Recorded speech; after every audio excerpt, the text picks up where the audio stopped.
Hi guys, welcome to the Man United Agenda. And yes, as you know, just finished watching Man United lose at the City Ground. They've done a double over us. It was 1-0 to Notts Forrest. And there's so much to talk about. We're going to make it nice and snappy. We're joined today by Bath Time and Mr. B. They're both feeling so much shame they can't even show their faces today. Bath Time, how you doing, man? We've just seen a performance. We can talk about the result and the performance. There's plenty to talk about. We've got Andrew's ratings. I'd like to hear more about you because you mentioned something yesterday about Forest. If they got possession, it'll be okay. And I don't know what we saw today because I missed the first half. But yeah, over to you, Bath Time. How you doing, first of all? I'm very well, thank you. I'm very, very disappointed with the result, and I'm pretty disappointed with the performance of like quite a lot of players. I can see Andrew is bringing up Garnacho. I don't really know what to say about Garnacho's performance tonight because he was pretty crap on the ball, but he was the only one that like tried to carry a threat, and I think that. I think it said it all when I saw Xerxes go off, Mount come on, it cut back to Xerxes, and Xerxes appeared to have brought his own bed into the dugout. I thought I don't really know what to say, but I mean, Ugarte off at half time. Dorgu had a bit of a stinker, to be honest. It was a bad day at the office, and there's been many bad days at the office. Over to you, Mr. B. How you feeling, man? I mean, it's been a long day, a Tuesday night, and we've just had to witness that. I mean, what's your mood like? What's your thoughts? I don't know. I'm not as negative as Bath Time, I suppose. I watched the first half and thought we had possession. Forest had their one chance. Fine, you know, the whole aim of the game is to score a goal. But I mean, is that how Forest play? Where they just let the opposition have the ball? You know, I thought we had the ball. We kept holding the ball pretty well. In certain stages, but yeah, there's still a lot of work to do with us as a team. But I didn't think we were that bad. I know we've lost the game, but I thought it was all down to Delo really tonight. If we scored or if we didn't score, like there was no penetration like into the box. We were getting shuffled out to wide areas, but that's how Forest play though. They send everybody wide. Nobody goes through the middle of Forest Bath Time. Yeah, exactly. So there was never any like sort of like opportunity to kind of like create anything, and that's what frustrated me tonight. Is that we kept the ball and stuff, but there was no real intent to do anything with it. That we weren't trying to move players around. Like we would get involved in like personal fights all over the pitch. It felt like a really disjointed like performance without any real clear like idea of how to score a goal. Yeah, but good point there because I'm going to tell you something here. No way of scoring a goal that you're saying, but we had 24 shots to their 8. Guess how many of those 24 shots were on target? 2. Mr. B? 7. 6. So you were the closest. Okay. Yeah, out of 24, that's 6 on target. That just shows, how difficult it was to create. But I do think we, as Mr. B was saying, I do think we've shown the signs of improvement as a team. Just couldn't finish anything off. And let's talk about the goal, the opening goal. But before we do, I want to say hi to a few people in the comments. Big up to Eddie, Football Waffle. Make sure you follow him. He say dropping a like and listening in the background. If you are listening, Eddie, how you doing? Hope you're doing well and life's good up there in Derby. Andrew saying here, I see people having Garnacho all over Twitter. The guy's run his ass off. Yes, he's been wasteful, but he's created more than anyone else combined. That's an issue. Something we talk about. Xerxes Erasmus not even threatening, and Dorgu a poor game. He says here. Here's Andrew's rating. This is a feature of the post-match show these days, isn't it? Andrew's rating. We can always gauge off there, higher and lower. We could probably play that later. Maguire's the best striker at the club. no one's laughing because it's probably true. We've got Kieran saying here, how you doing, Kieran? Ganacho is an absolute disgrace. Should never play for us again. He thinks he can take on the world. He's sold in the summer. It's amazing the turnaround with certain players as well. Stuart the Red, how you doing, Stuart? Marshall, hope you're doing well. He's saying Ganacho is a disgrace. Behave yourself. Does that mean he disagrees? Yes. Okay. Big up Richard Hawkins. He's saying here, well, one of our own scored against us.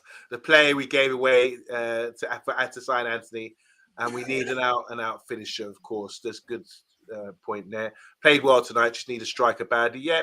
Big up to Grace Sheridan. He's saying here, Amron has to go. Hi to Retro77. Ganacho number 7. How? Nothing came off. He's a 5. Talking about the scoreline from Andrew. He gave him a 7. Should give him a 5, says Retro, because he's a SHIT player. We need to get rid of him in the summer, no mercy.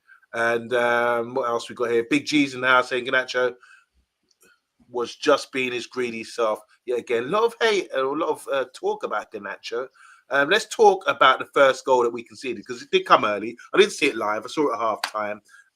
We remember the game against was it we had Brentford half time. We did a Luke Shaw and Bueno. Sort of reminds me of that.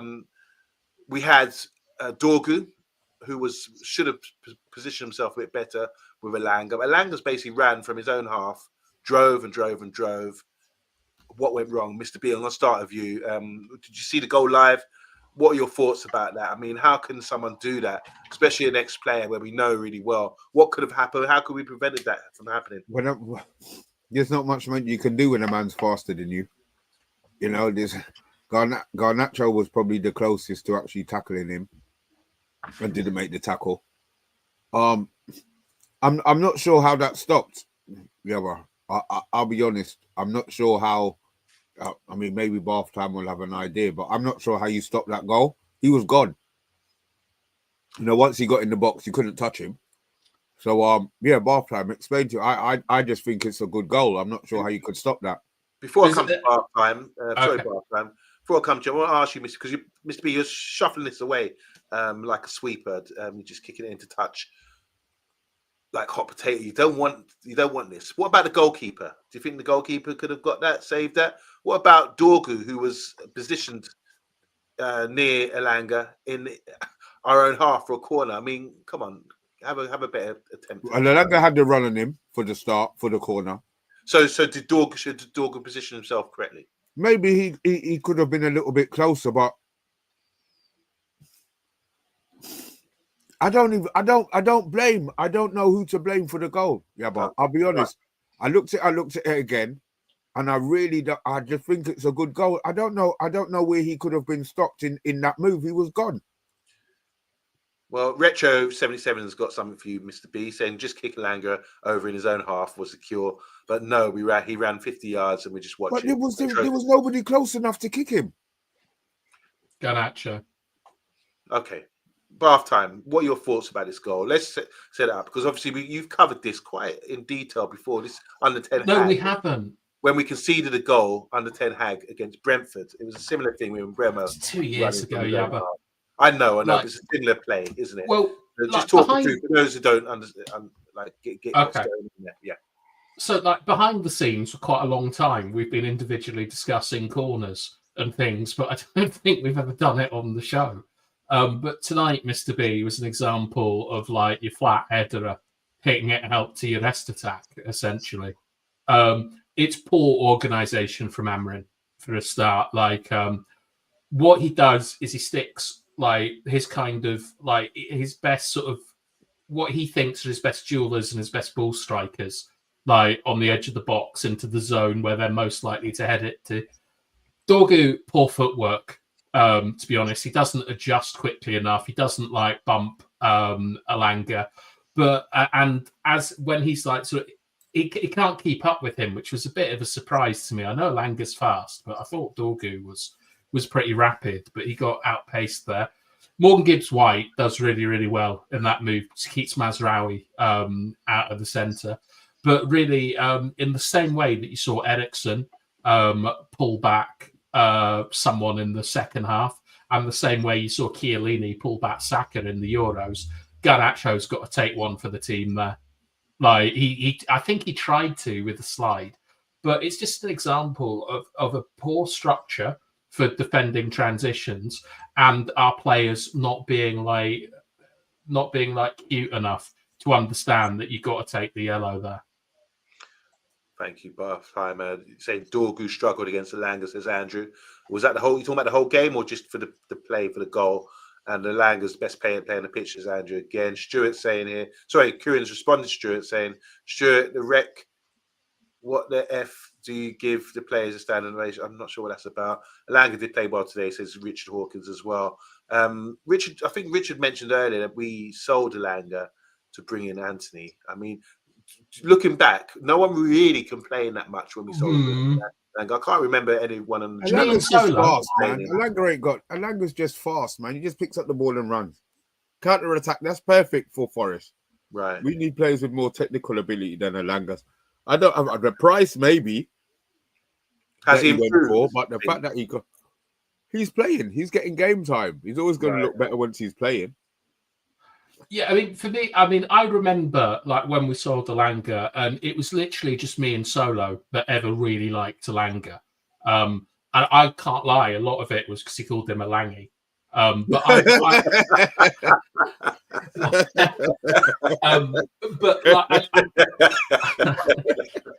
I think you're right, Yabba, is that like when Elanga went, very few people in this chat and in our community like were bothered by Elanga leaving. But I think what it does show is that he probably needed a loan. Like if we'd loaned him for a year and brought him back, he could be great for us. But you've also got to look at a player like here's a crazy one. Look at Maradona. The difference between Maradona at Barcelona and Napoli. Sometimes a club just doesn't fit you properly. Maradona did get his ankle shattered by like a chair. Yeah. But like he obviously performed far better at Napoli. It was his home. He sort of fit in and stuff. And like maybe just like it wasn't a good fit with Elanga at United. But you can see the value of just having someone who can run and is compact and strong and does what they're told. I think when you look at Elanga, when he was at Manchester United Football Club, he wasn't. I mean, when we had possession, it's just like you guys were saying. He's very fast. He's strong. And I remember that goal he scored against Atletico Madrid. That was fantastic, wasn't it? But no one really complained. And but Andrew's backing you here. He said Darius used to big up Elanga, to be fair. And Solo. And Solo as well. Stuart Red said here, Elanga's pace is frightening. You say Bolt a run for his money. I just want to say, I'm a big athletics fan and follower and thing, but I've watched Elanga. Some of his training he does. It's like what pro box jumps. Yeah, box jumps, single foot on one leg, on the next leg. I've seen like training regimes that he's been doing, and you would expect like proper athletes like sprinters to be doing the same thing. He's really fast, and it showed today, and it shows how much pace is important in top rate football, no matter where you are. Even in Sunday League, you got a bit of pace. Yeah, you can do something dangerous. I want to say hi to Rio. Rio, how you doing? Rio's going to be coming on the show real soon. Go and make sure you follow him. He's on TikTok as well, doing his shows. Just a quick take by Rio. He came out the other day. I've seen it. I didn't respond. He said the best midfielder, like the GOAT midfielder in Premier League history. Guess who he said it was? Tom Huddleston.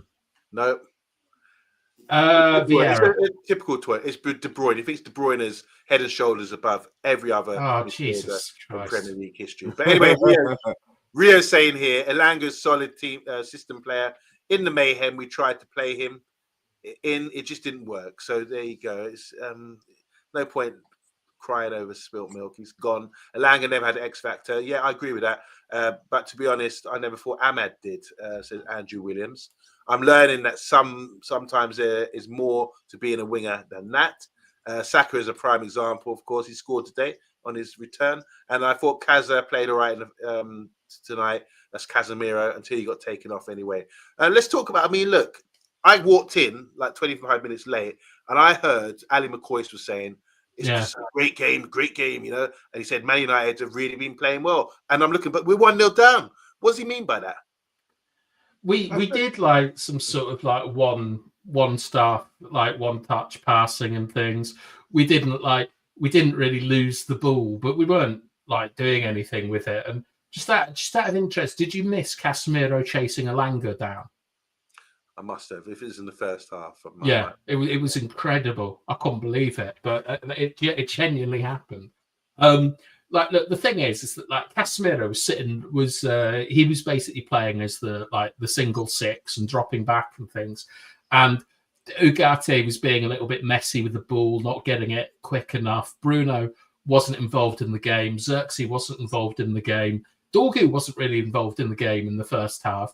It was literally just Delo was the only one that was providing like really anything out on the right, and it was a real anodyne performance. But they kept the ball, which isn't that hard against Forest because it's only when you get into like the sort of middle third that Anderson and Man Yates. Do you remember all that stuff we did on Yates all those years ago? He's still a little bastard, isn't he? And then they just outfought us in the middle of the pitch, won all the second balls. It was annoying. Mr. B, I mean, opportunities in the first half. There was one header I saw kind of did it hit the post or the crossbar. I'm sure Sells didn't have anything to do. I'm sure Sells. I don't remember Sells having anything to do. Bruno had a header, and Bruno also had a shot in the first 2 or 3 minutes. Okay. God. All right, so we got in like 1-0 down. And let's talk about the starting lineup. I mean, considering what we had on the bench, would you guys have changed anything? Because it looked like Maz, is, once again, Mr. Versatile, played in the back three. And then we had the lit with Yoro, who played today. We'll talk about performances and all that a bit later. In the midfield was completely changed by the end of the game. But let's talk about this because I know Bath Time's not a big fan of Ugarte.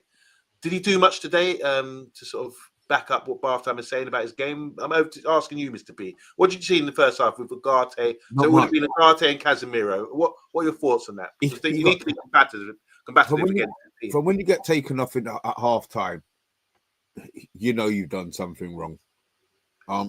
He wasn't good. I don't remember him making a tackle. I don't remember him getting near any players. To be fair, I remember seeing when players run off him. He wasn't good today. He wasn't good today. So why do you think he changed it then? Is because of his performance? He had to. He had to change it. He had to get him off. He not saying it was a liability, but you can't improve after that first half. He wasn't good. I mean, dropping Bruno into the position that he's been playing actually thought would have helped us, and bringing on Rasmus and keeping Xerxes there, but we had more chances in the second half, but we didn't really test the goalkeeper. Yeah, most certainly. So in the midfield, just talk to us, Bath Time. What are your thoughts about against a team like this today?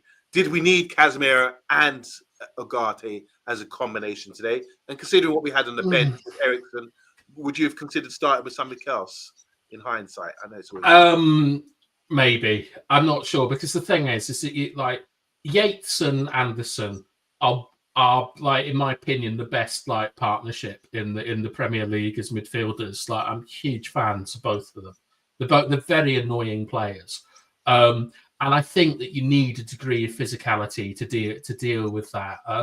I think the issue was, for me, is that Casemiro was in the first half. He was regularly getting the ball out to either Garnacho or to Delo, and it looked like that was our best route to getting a goal. But as I've said before with Ugarte, he doesn't offer enough in the phases of play. So when we went a goal down, like we had to do something. And I think that Bruno did okay, like in terms of like hitting Dorgu a few times in the second half. But I think we kind of wrestled control of the midfield back a little bit when Anderson went off and Eriksen like came on, and they dropped a bit deeper. But the issue is that when you're going 1-0 down, like Ugarte, he doesn't do enough, and Casemiro can like open up a defense. So it's it's always going to be Ugarte that gets sacrificed because of his limitations.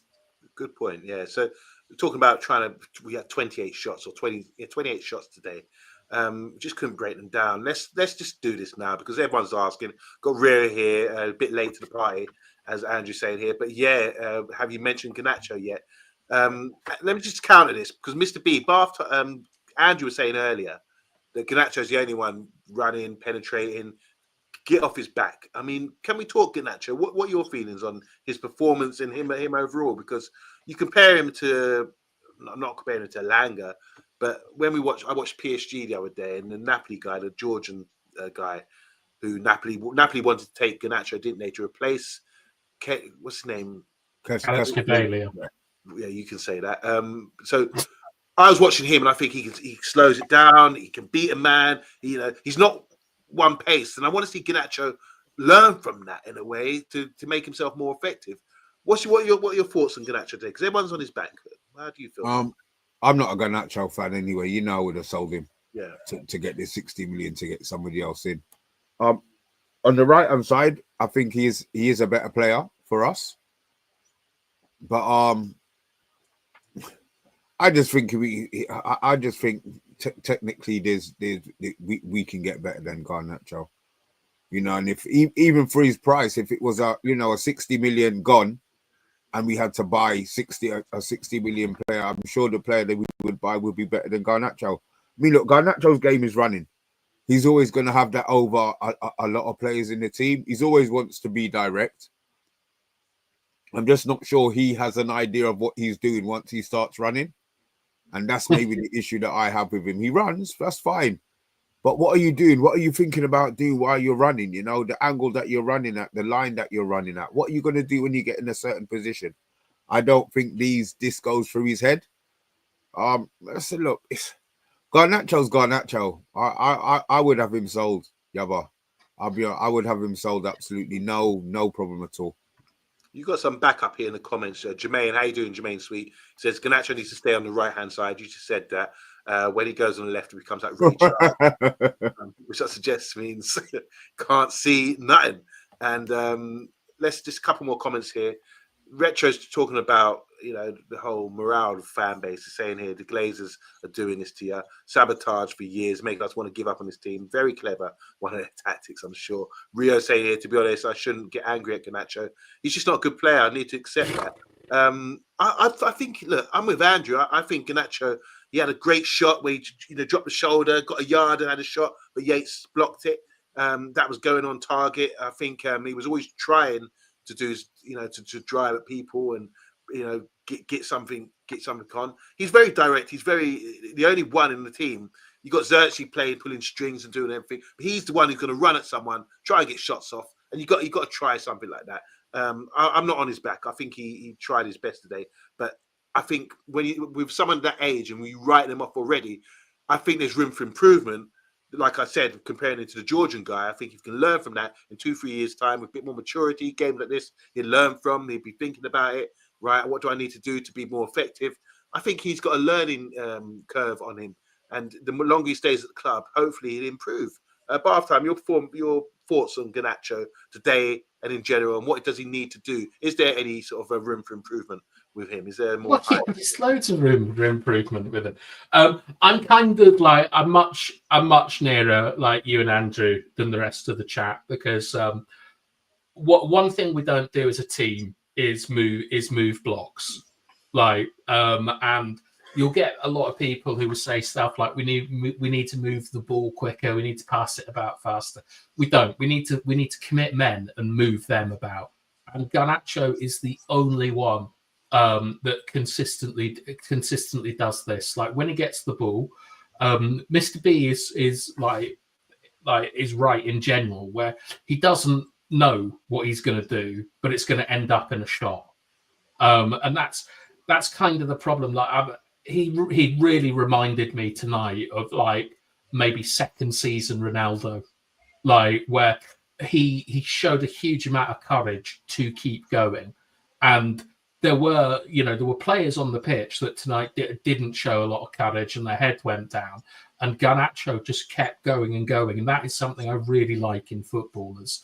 Like that they keep going at it. But he's too unbalanced and he's too one-paced. Like, there's not enough like slowing down, like Kvaratskhelia, and then beating a man. Like, when he shoots, it's always at the end of a run when he's not balanced. And to be honest, I think he's got great potential, but I don't think we have the time to wait for him to develop, and we should probably take the money because he's going to be a great player, and I hate the fact that you think he's going to be a great player.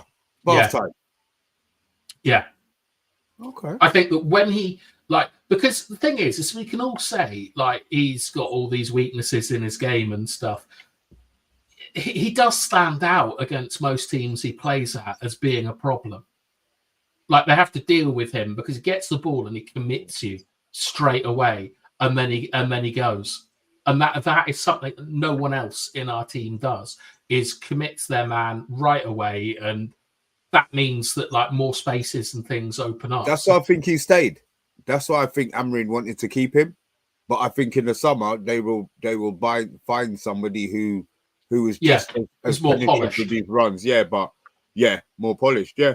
Yeah, that's the thing, is that I would love to sort of keep Garnacho, but the problem is that like he is a player that should be coming on as a sub and like playing in cup games and learning his trade and things like that.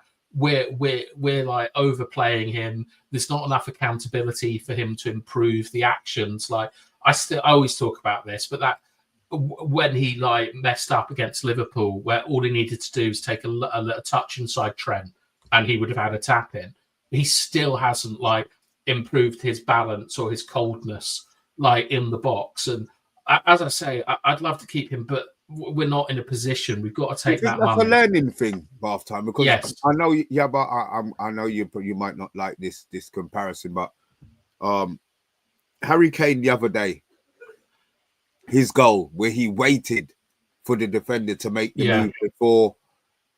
I'm not sure Garnacho, and there's nobody at the club to teach him these kind of things. Okay. Yeah, I think it's. I mean, like, what Harry Kane goal are you talking about? I'm against England. Wait a minute. Is Mr. B talking about international football? So you did watch the game? No, I watched the goal. No, it's an expertly taken goal. Okay. Expertly taken. It's like it's kind of like, I'd love to be in a position talking about Rasmus Højlund, about how wouldn't it be nice if he developed the ability to shoot between players' legs or something like that. The thing with Garnacho is I think he's got a wonderful base to be a really, really good footballer. But he's not improving quickly enough like to warrant like us keeping him, because we're in, what are we in 14th now? I have no idea. I have no idea. Yeah, and it's with regret. I think we've got to move him on. But tonight, like, don't forget that like courage is a huge part of being a Manchester United player. And tell me the players out there that played with courage tonight, because I think Garnacho and maybe Delo were the only two that I saw that like were trying to do stuff and playing like United players with intent and directness. Okay, let's go to the comments, because this Garnacho thing is stirring up a bit of a bad feeling in general. Richard's saying here, Garnacho is just another Januzaj. He thinks he's better than he is. I would say Januzaj is actually better. Stuart saying here, Jesus Christ, swear some of he's cussing right there. He's fuming. Angel saying here, Maguire did more up front than Xerxes did the whole game. Just ban Maguire and Lindelof up front. Problem solved. Mr. G saying here, he couldn't hit a barn or door. Yeah, we're talking about Garnacho. You'd think he'd practice shooting and finishing, for F's sake. We've got Stuart saying here, some of our so-called fans are baffling. So I think Stuart's in the corner of Garnacho. He's sort of saying we need to get off his back a bit. How old is Garnacho, by the way? Is he 19? Maybe he's 20. See, I'll such a check young for player. you. We're putting out the jury already. Kieran's saying here, there's no improvement. Name one game Garnacho's done anything, and don't say the goal against Everton. He won't do nothing. He scored in an FA Cup final. And he scored the other day, didn't he? Yeah, against Leicester. Kieran's saying here, he'll never be a great player. He thinks he's Ronaldo. Retro saying here, how great is a miss, though.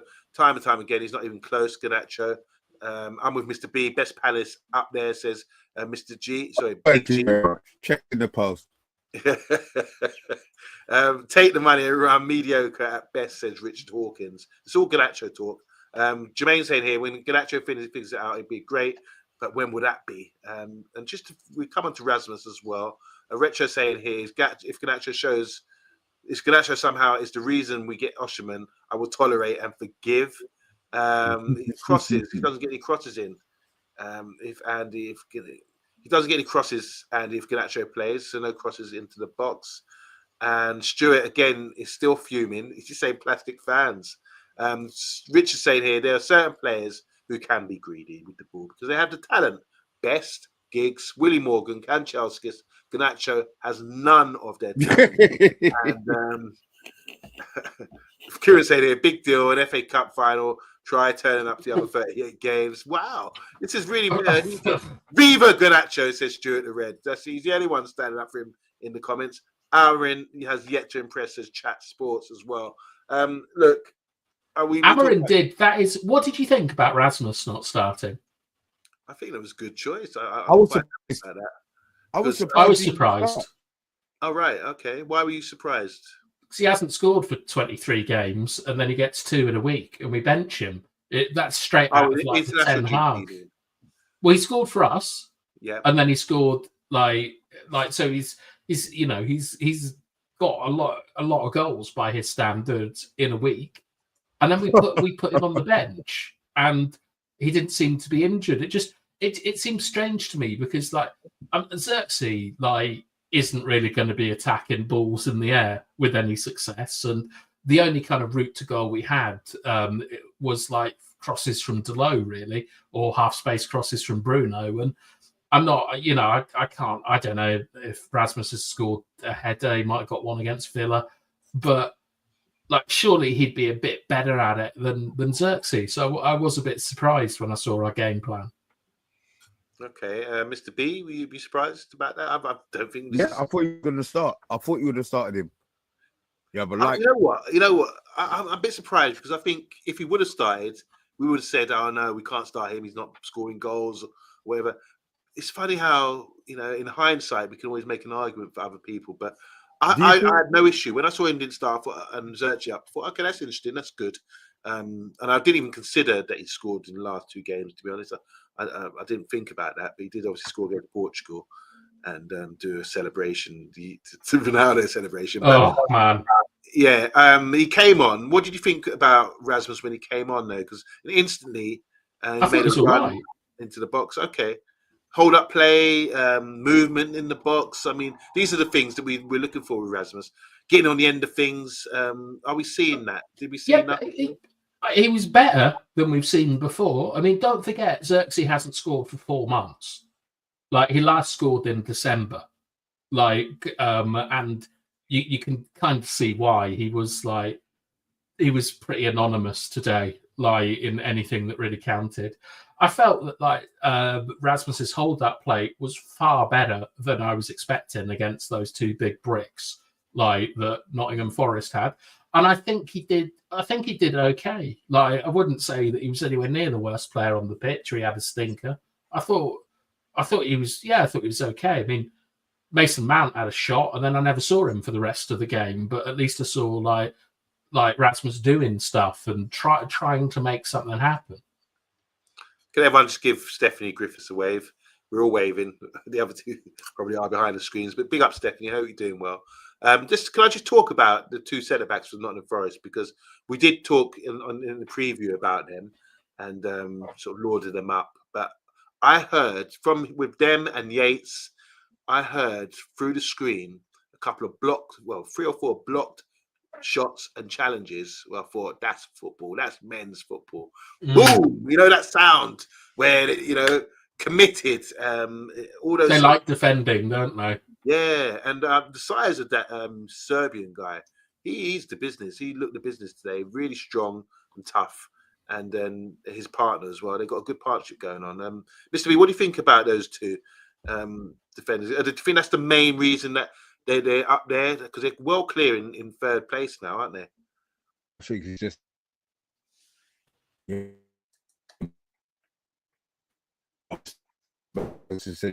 about Well put. Yeah. We didn't quite hear that, Mr. B. Okay.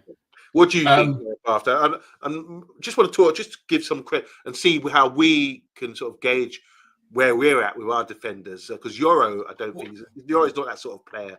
Like these two. But I mean, Euro obviously did that fantastic tackle on Alanga. But like it was a bit. I don't know if that's a sort of desperation tackle or if he's got that Adam Wan-Bissaka gene, because I think he did one quite similar to Darwin Nunez against Liverpool. But, defended it, no problems. But I felt Ayeweni, that number 9 they had, I felt that he was really roughing up De Ligt to making him, like, uncomfortable, like, in the game. And what I really liked from, I think it was Murillo, in the first, 10 minutes of the first half, you wouldn't have seen this.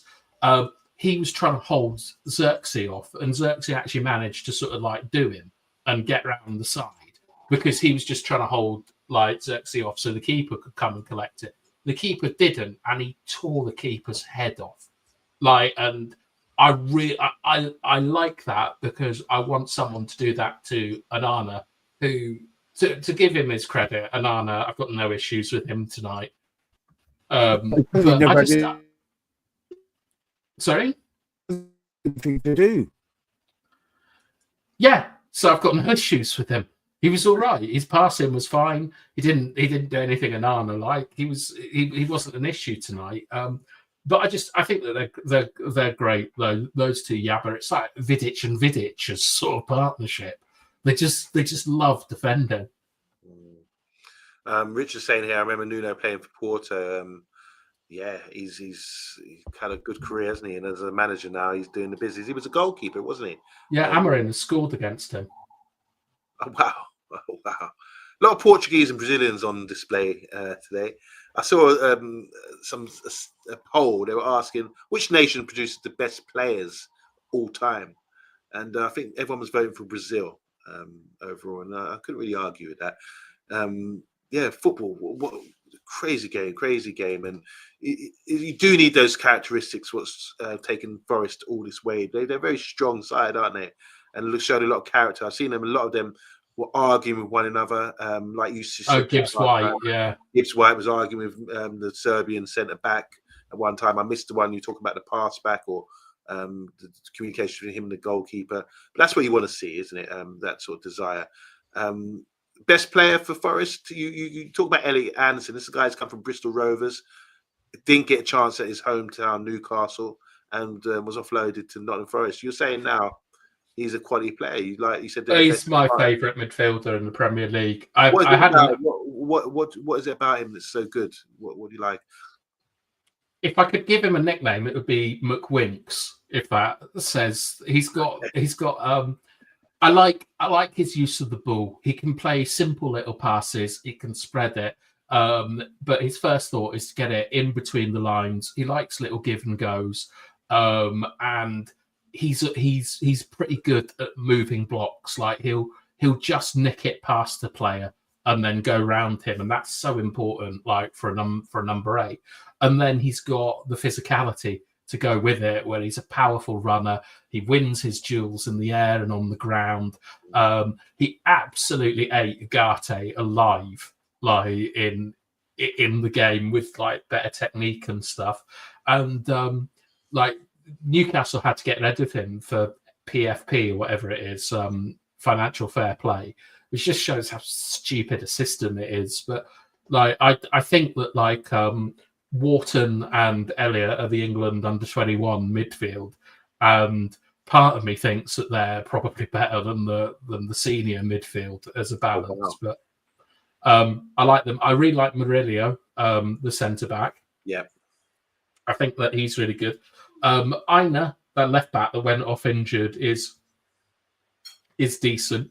But Yates is someone we've focused on this channel before, and he is incredibly annoying but he's a very, very good player and someone you just don't want to play against. Okay. Well, I'll say big up to Sydney in the comments. Obviously, she's in the house saying, "Don't be too broken-hearted."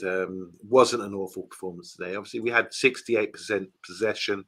That's didn't use it too well, and 28 shots on target, which trumped Notts Forrest at both ends. But they got the result. And as Mourinho used to say, it's not always the best team wins. So there you go. Do you think we were the better team? I think we played really well. We had a lot of the chances, especially towards the end. You think about Forest, I felt, like I said yesterday, I felt that they might struggle with the pressure, and that took a lot out of them. They had a great game. They had a weekend, getting through to the semi-final, the FA Cup. It's unheralded for a long time. If you're not a Forest fan, it's for generations since you've been, this good and into a semi-final and looking like you're getting in the top four. So it's an exciting time for fans. It's going to be a bit exhausting. And mentally towards the end, I felt that we was really probing, trying to get that equaliser, and they had backs against the walls. And this is sort of like we were tossing it in, Yabba. I agree. I think, but what I'm basically saying is that they were holding out and they were sort of working their socks off out there to try to. Do you not think though that they were in control in that last bit, like all those breaks they had and stuff, like, the one that Yoro had to slide in, like Anayi or whatever, like played a couple of poor passes. One of them should have gone to the corner flag. Gibbs White, I felt that like they were sitting there soaking in pressure. We had Dorgu putting in.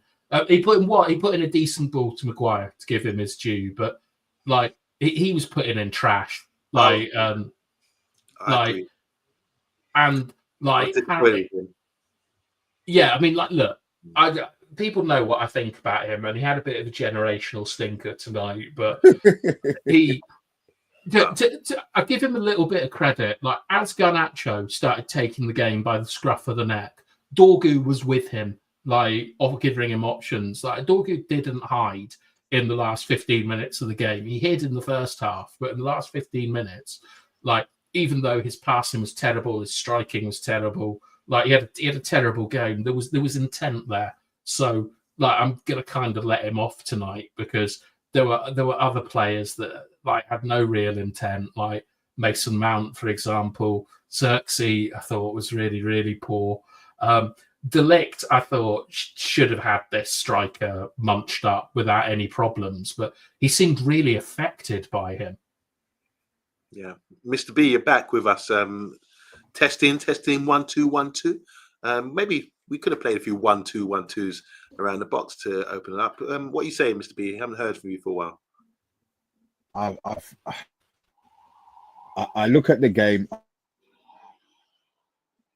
What Forest game plan is. That's how they've been playing all season. One of their performances on the ball. We still don't have that.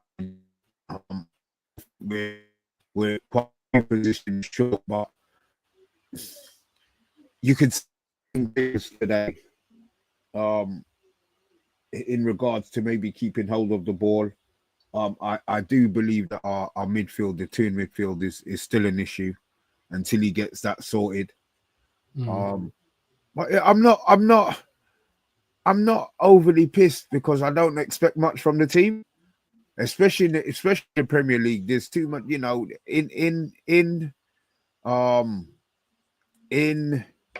Europe, they've got the advantage, the physical advantage, and that's maybe everybody's as strong as everybody.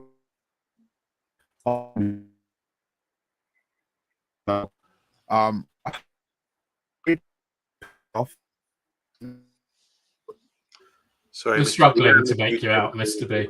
Yeah. I don't know what's going on here then. All right, cool, no problem. I'll shut my mouth. That's all right. I mean, my big concern is I agree with you about the midfield, but we know that the midfield is an issue. But when Harry Maguire is genuinely our biggest goal threat, like that is a massive issue. And it's like, okay, Garnacho wasn't really putting the ball in, but Delo put decent deliveries in tonight, and like Dorgu, okay, he had the opportunity to put the ball in a few times and didn't. But there was enough going into the box from Delo's side for a striker to work with, and none of them did. I mean, all right, Dorgu I think might have got on the end of one, but it's those strikers, man. There's a real issue there, and I don't know if it's because our midfield isn't creating for them, or if we're not like getting the ball into the box. But they should be doing more. They're like Manchester United players, and they're not. They're going through the motions for me. And then you stick Maguire on with those ridiculous silver boots, like a medieval knight or something, and you just see him stomping about like Godzilla, and he brings more of a threat. I think when you look at it, I was thinking, why can't we whip balls into the box? Just ping some ball, not high balls, but just like in that corridor of uncertainty in the 6-yard box like that, and cutbacks and a few things like that. We did try, but just from certain areas, it's too predictable. I think you can do it, not just from the half space, but just get a yard, just whip one in. But the problem is, I think sometimes you also look at it and think, well, maybe they're looking at it and saying, look at the size of the two centre backs. Is it worth putting the ball in for them to get a counter? Maybe we're so determined and concentrating on keeping the ball that any ball that we do deliver has to be the right ball. So sometimes, football from 20 years ago, you'd whip a ball in, you'd challenge you for it, get second and third ball challenges and try to do your best like that. But football's changed. I think it's in the mindset. Don't deliver that ball, because if you give it away, all our it's got to be attacking. We've built up to this final third. Now we just got to pop, and give it to Bruno. Let Bruno pick up the thing. So I think someone like Dorgu, where I think he's got ability. I've seen highlights of him in the past doing things where he's had a bit more freedom to do things. I think he's getting the ball, and that little bit of hesitation where he's thinking, I'm not going to cross it because I don't want to get jeered at or anything like that if I don't give a good delivery. I think sometimes you've got to have a bit more courage to try something and not just rely on slowing up and give it back to someone like Eriksen or Bruno who can dictate. Hiding. It's hiding. Do you know what it is for me, Yabba? Yeah, we've got strikers that only want to score tap-ins. And that's a huge problem. Like the runs that Rasmus makes is just to get a touch at the far post or something like that. And I'll give Rasmus his credit. Like Delo hit a cross in the second half, and Rasmus had made a near post run, and we got a corner from it. And that's one of the so that's good. But the thing is that we were creating access to the half space, and we had Mazraoui and we had Bruno in there, and they're both good deliverers of the ball. And we had Casemiro as well in the second half. That appears to be part of our game plan, is opening that area up for a cross in. And we had men there. But I get the impression that our strikers and our midfielders, they're just looking for the easy goal. Like they're not like really sort of like working and putting themselves in positions to where someone like, even a Danny Welbeck or like Chicharito or like one of our kind of lesser level strikers would be making those runs. And also, because we've got a two-man midfield, there's very few late runs into the box. Like one of those number 10s has got to operate as a number 8 and run a channel or open something up. And Xerxes isn't a runner, okay? But then you can't play him with Bruno, because Bruno's not really a runner either. Bruno gets on the ball. So you've got to put someone that runs about a bit more to open that space up. Well, Tomini, but he's gone.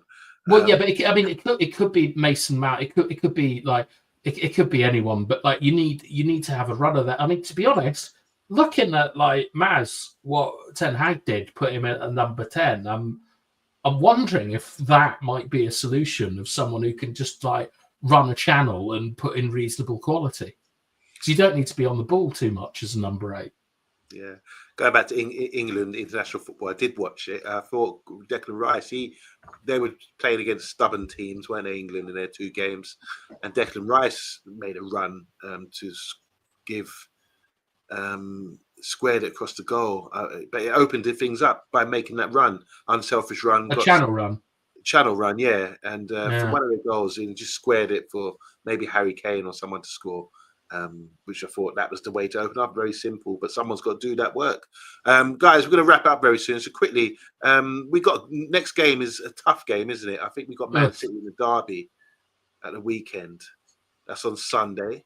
Yeah. I mean, look, Man City, they're trying to get in the top 4. We've got to just continue to try to improve our game and just work on things to get better. Haaland's out, which is nice. Yeah, that's true. But they're still a quality side, aren't they? Obviously, they've been out of they are a quality side. This is the weakest that they've been, and we beat like one of their best sides like last season. So there's no reason that we can't go out and put a performance in. Like Amrin's beaten him 3 times already this season, like twice with Sporting, once with us. Like we can go and do something, but I really want to see, like, I want to see more directness, movement, and penetration against City. We're too static, Yabba. Yeah, I totally agree. So, just I just want to say, Dorgu. Like I said earlier, I want to see more from him. I think he's okay, but a couple of sloppy passes. But just it was a stinker. Indecision sometimes with like that, and that suggests to me that he's out of club now, where he feels a bit more pressure. But I just wanted to play with that less pressure, play a bit more freedom, and try a bit more things, because you're in a great position with the wing backs. We really need you to get into effect for our team, and I think he's got the ability to maybe do something. If you just let himself go, take that burden off your shoulders, and just try a little something. You know, I think he's got a bit more in the locker. I know you've sort of had a judgment on him half time just yet, but give him a bit more time, maybe. Just going back to the back 3, De Ligt. Yeah, was okay, and I thought Euro played okay. It's just a bit. I want to see improvement. Yeah, I think there is room for improvement with this team. What area? Like with the back 3, in what area do you want to see improvement? Just the personnel. I think the personnel consistently playing together. Just get a back 3 that, you know, because we're all chopping and changing all the time, that consistently can play with one another time and time again, and then they can communicate better, and you know, you get more familiarity with the guys in front of you, and then you can have battles together. You know, like today was a battle. We would come through that game, get a point. That would have been good, you know, for morale. So I just want to. It's about familiarity with the system, with the players that you're playing with, and trust as well. They've got to be better on the ball for me. The centre backs, you mean? Yeah. Well, I thought they were all right. What I do notice that when we're building up from the back, the centre of the centre backs goes ahead of the play, and the other 2 just peel off. And I think that gives you scope for us, like a diamond with the goalkeeper. And the centre back, and that I think, okay, that's how we can create space to bring it out. But I just felt because there's no left footer today. There's a couple of times where we Euro in particular. Yeah. Like, well, I mean, for me, the issue that I have is that there was one moment in that game where we did it's in the first half, though. We did a really, really nice rotation to get Garnacho, like, in the middle. Like, Ugarte ran out to the right wing back position, made a space. It was really good. But on the ball, they're going back to the keeper too much, and they're going wide too much. And you need to start off by seeing if you can get through the middle and using your pivots and so on. And also, I'd like to see someone get the ball and drive a little bit when space is being given up to them. I just feel that like they're that all of them are being too safe on the ball, and it's too easy to keep the ball there. It allows it to be closed down. They've got to be there's got to be more venom, and they've got to think about getting the ball forward first. Yeah. Chat Sports saying here, movement, triangles, give and go. These are old school values that still stand today, I believe. You know, what's it? Liverpool's pass and move is Liverpool groove. It's a simple game, isn't it? And it's hard to do things simple. Doing stuff simply is hard. There's a saying, isn't there, about that? Simple things are hardest things to do. Maybe that's a boxing term. Yeah, but I mean, like, look, it wasn't all negative today. There was like the ability to keep the ball will serve us well in Europe, where we're going to have to you know, we can't play like transition based stuff, like, I mean, because we can't play transitions anymore.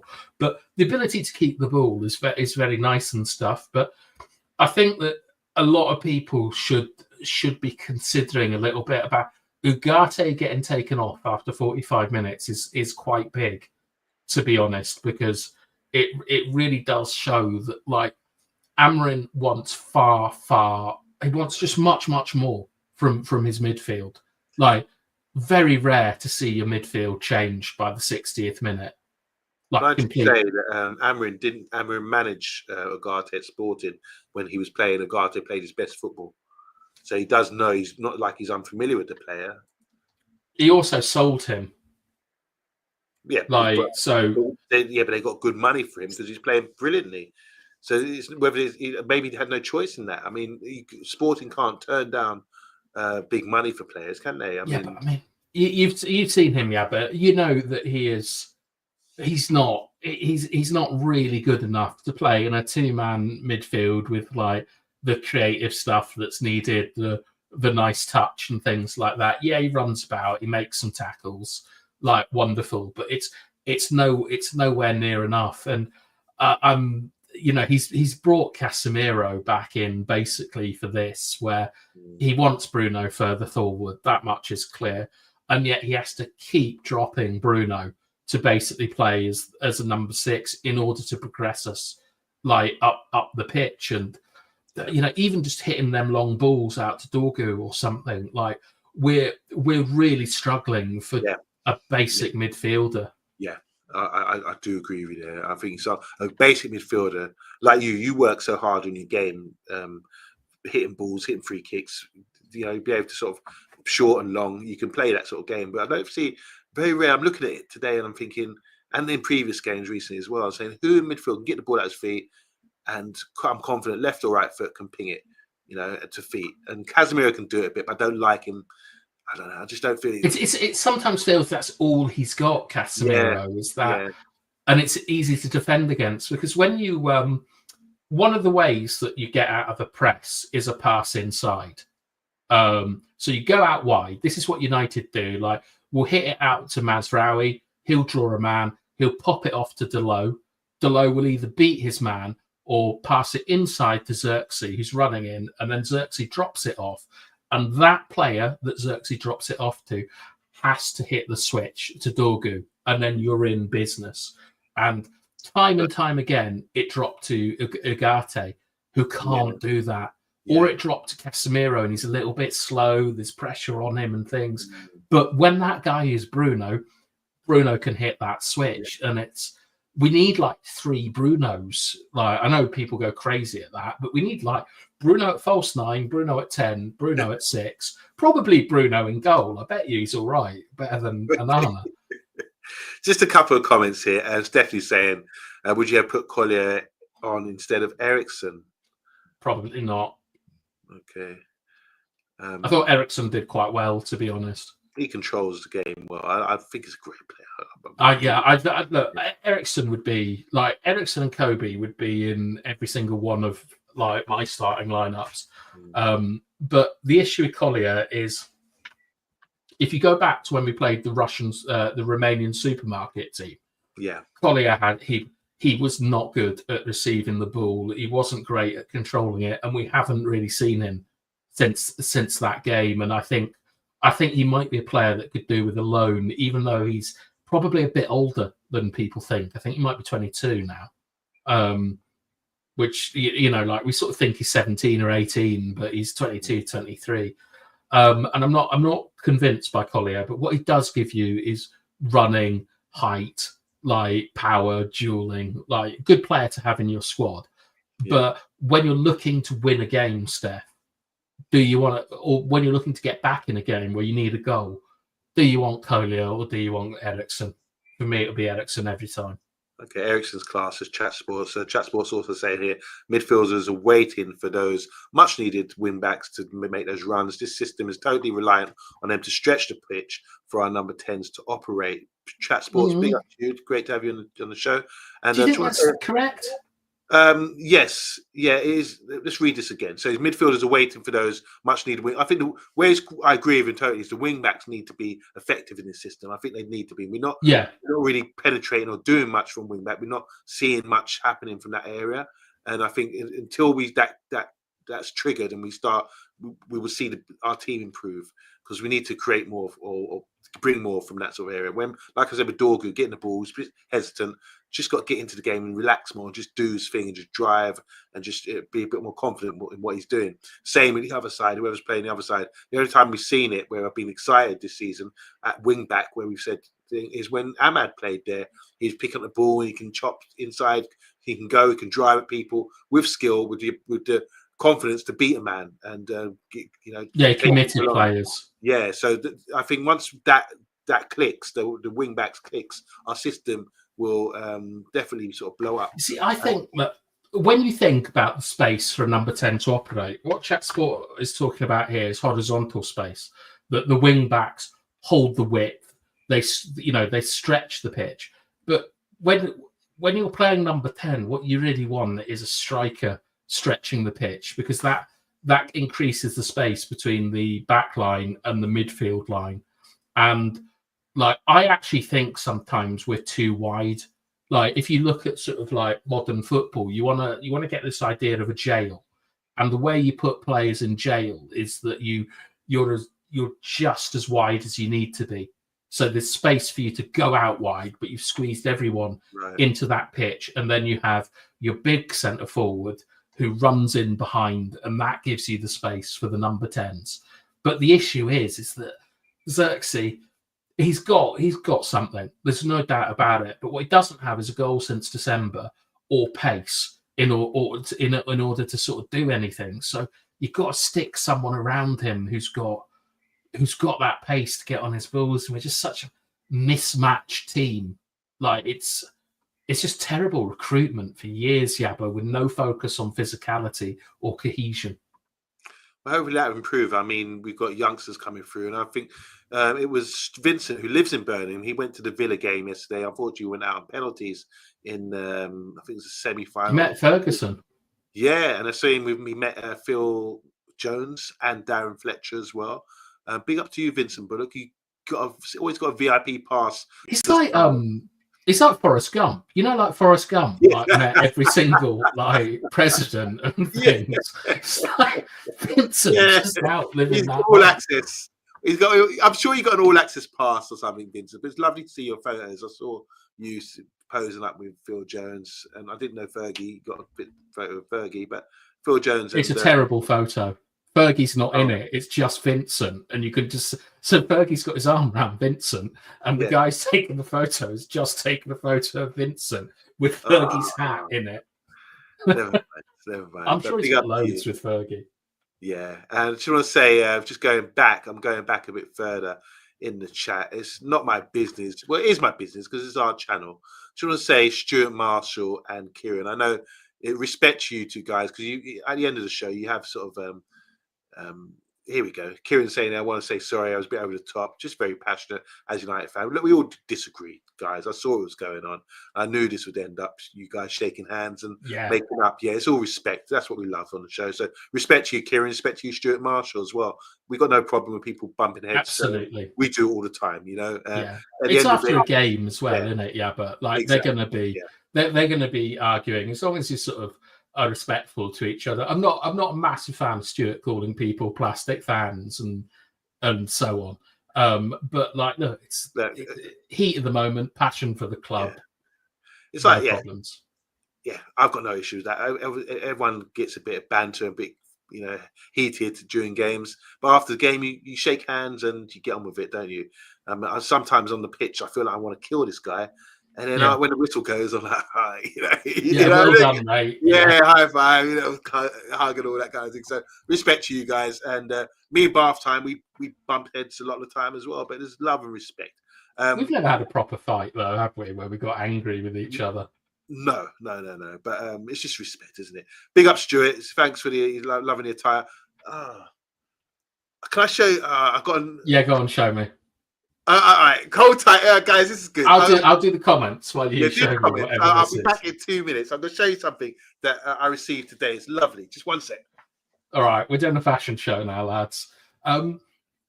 Xerxes always had his back to goal tonight, shouting at TV, just turn and face them. Yeah, but I mean, Steph, you do kind of expect your number 10 to kind of be on the half turn. I do know what you mean. I'm a bit disappointed with Xerxes tonight. Yes, you've been to the White House many times, Vincent. I know. Xerxes would be better in a 4-2-3-1 and have him in the cam role. I suppose that's what he might have been signed for, but I agree with you, the ability to feed the wingers out wide. Oh no, Vincent. I do feel for you that if that was the first time you met We Fergie, don't believe you. We haven't. That's not Fergie. Yeah. You'll meet him again, Vincent. Did you see Rashford? And who was he supporting? Because he's Villa, on loan at Villa, Manchester Academy. I hope he supported the academy. Right, yeah, but show and tell. Okay, all right. Look, guys, got nothing to do with football, but it's just to do about friendship and respect and all these things there. Yeah, I've got a Ghanaian guy who just come back from Ghana, and he kept saying to me, "Oh, I'm going to make you." He thinks I'm a king, He said, "You're king. I love you, my brother." All this kind of thing. So he's come back from Ghana with today, and just really emotional. He's brought me. Look at this massive necklace. Look at this. It's heavy as hell, and it's beautiful, as you can see there, full of beautiful colors, straight from Ghana. He also got me this lovely bracelet, and this is another lovely little bracelet here from Ghana, beautiful, that I need to wear, because he said if I wear it, it'll make me king. And there's this lovely, it seems like it's not has he proposed to you, has he? It's not romance. He's got you a collar. Look at that. A lovely another bracelet there. And here's the highlight, which I did ask him for, because he knows I like these. Stuart was saying about my shirt. I like this kind of wear. It's different. No one's got this. This is a handmade. Will you wear it? Yes, I will. This is a handmade garment. Can you see? That looks like City's away strip. Yeah. There you go. Wedding dress as well. Material is very heavy, but this is, if you wear this, Ghanaians will think that I'm the king. Remember, like in Coming to America, when he's at the basketball game and he's going to the toilet, and one of the guys runs up to him, "Oh, I worship you." It's like that. If you wear this, you'll be looking like a star. So there you go, guys. So tomorrow night, in your Top Man or anywhere like that, is exclusive. Will you be coming on like this tomorrow night then? Do you want me to wear this tomorrow night? If we're doing a dress code, absolutely. Yeah, okay. There you go. Anyway, but yeah, that's just a lovely gift from a Ghanaian friend of mine. Yeah, so thank you very much. Yeah, so we're going to wind this up now. Thank you, everyone, for tuning in. Very short and snappy show. Well, kind of. Anyone? Let's see. Okay. Wimbledon top. Oh yeah, same colours as Wimbledon almost. All right, so that's that. We will be back tomorrow, I'm sure, with what have we got on? We haven't got a game till preview will probably be on Thursday or Friday, and then we've got we'll think of something. Make sure you tune in. So we've got Rangers. No, we've got Leon next Thursday. Yep. Like a week on Thursday. We've got the derby at the weekend. We probably won't do a Friday night show, I'm not sure. But okay. I suspect that there'll be quite a lot going on tomorrow. I'm anticipating a massive Garnacho fallout. So we'll probably discuss him.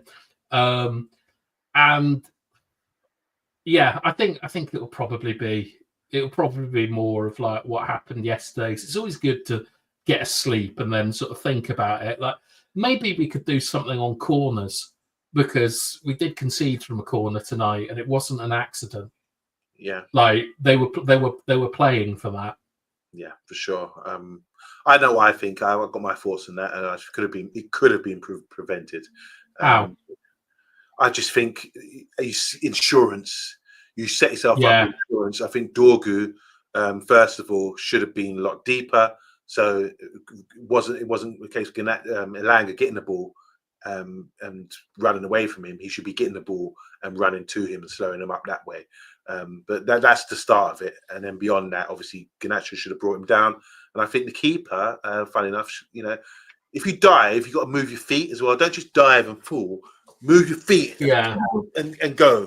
That's my experience. I actually I remember thinking to myself, should I look at Onana here, to see what he's done? But he wasn't the issue. It really reminded me of two goals. One was one Jemba Ba scored against us it was in Europe from a corner, and the other one was we left Sancho once by himself to defend. Was it Chelsea? When Sancho scored against Chelsea. Sorry, no. No. It was a game where, I think it was Europe again. We left Sancho in exactly the same position as Dorgu, and he just couldn't cope with it. And I think that one of the issues we have with our setup, and I noticed Forrest didn't do it, is that you're right. They have more men back so that Dorgu can actually go and challenge, or the Garnacho can actually go and challenge, because we were just running backwards against Elanga with Gibbs White coming on the other side. And if we had one more man there, I think it would have been very, very different, because someone could have gone out and forced Elanga wide or taken him out or whatever.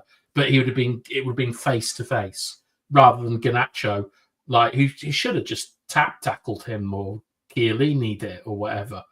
But yeah, man, disappointing. But that's what you get with a young player, to be honest. For sure. We've got Sydney saying nice, short and sweet, like the hubby. I don't get that. Yeah, Andrew's been calling her Bart tonight. Oh, right. Okay. Thanks, Stephanie. You came in late, but always have impact on the show, and enough jokes and laughter as well. She's only gone a Solskjaer. A late sub with product. Mr. B emptying the swear box, says Stephanie Griffiths as well. And finally, the man with the plan who knows how to get to the stars. It's Vincent saying here, remember, it's like a box of chocolates. You just don't know what you're going to get. Obviously, that's reference to Forrest Gump, where he was, just fortunately bumping into celebrities all the time. And it just meant nothing to him. It was like blasé about it, That's how they were meeting him. Yeah, exactly. Vincent, if you ever do get rich, to make sure you bring me in. It was Bubba Gump. Yeah, like Bubba. Shrimp Company. Yeah, superb sub, Stephanie. That's right. Thanks for coming on board. Anyway, guys, we'll be back tomorrow. Bath time. Thanks again. Mr. B had a few technical problems, but I'm sure he'll fix them by tomorrow. Mr. B, I'd love to hear what Mr. B was going to say, but we can't translate robot on this show. It was a really tough one. I was trying to listen. But anyway, we're going to sign out now. Bath time. Thank you. And we'll be back tomorrow at 9 p.m. But for now, it was Notts Forrest 1, Man United 0. And let's hope for the Europa League for some glory this season. Good night.